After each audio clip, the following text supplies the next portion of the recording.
emergency? I think something's definitely on fire right off the Highway 2. Address looks like it's at 512 Elm Street, like right off the Newport Highway. Dispatching fire and rescue now.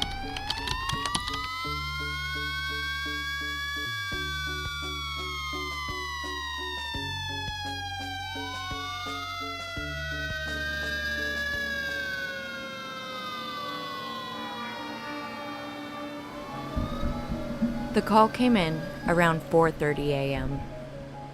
It was a cold February morning in a quiet suburban neighborhood in the sleepy town, my hometown, of Spokane, Washington. None of the first responders expected to find what they did at that scene. Not in this neighborhood. Not back in 2008. Within minutes, the Spokane County Sheriff officers arrived. They tried to break through the door, but they were blasted by heat and heavy smoke, and they were stopped from entering the moment they breached the house. At 4:37 a.m., the fire department, District 9, arrived. They were able to attack the fire and found it was mostly contained to the kitchen. They had no idea the horrific and gruesome scene that lay just feet from where they stood. This is Too Close to Home, and I'm your host, Gina Conger. February of 2008 was the dawn of a new year for the students at Meade High School. This rang especially true for the senior class. We were excited to get high school out of the way and to move on to the next phase in our lives, figure out our passions, and see what the real world we heard so much about had to offer. Social media was brand new. We didn't have TikTok or Instagram. We did have MySpace. So it was like the precursor to our social media platforms that we have today.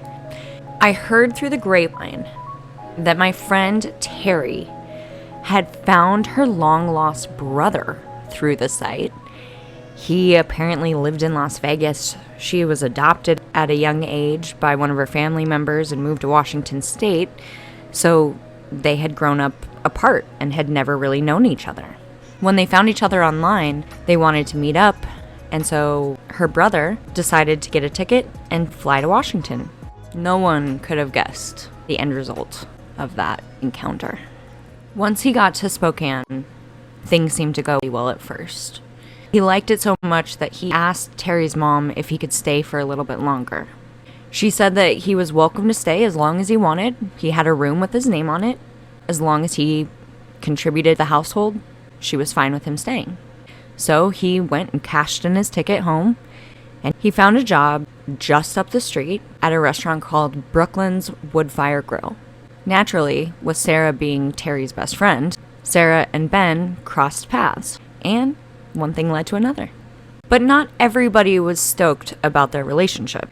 Poor Terry was like, guys, you're my brother, you're my best friend, I'm really not feeling this, guys. At first, they were like, oh yeah, no, we totally get it, not a problem, we won't see each other anymore. But we all know how that goes, especially in high school. So it didn't take long before they just started seeing each other behind Terry's back. And one day she walked into her bedroom and she found the two making out on her bed. She was not happy about this situation. And by this time, people were learning even more about Ben. He was a recovering heroin addict. He had spent some time in rehab. I don't know if it was successful or not, or how many times he went. I have no idea.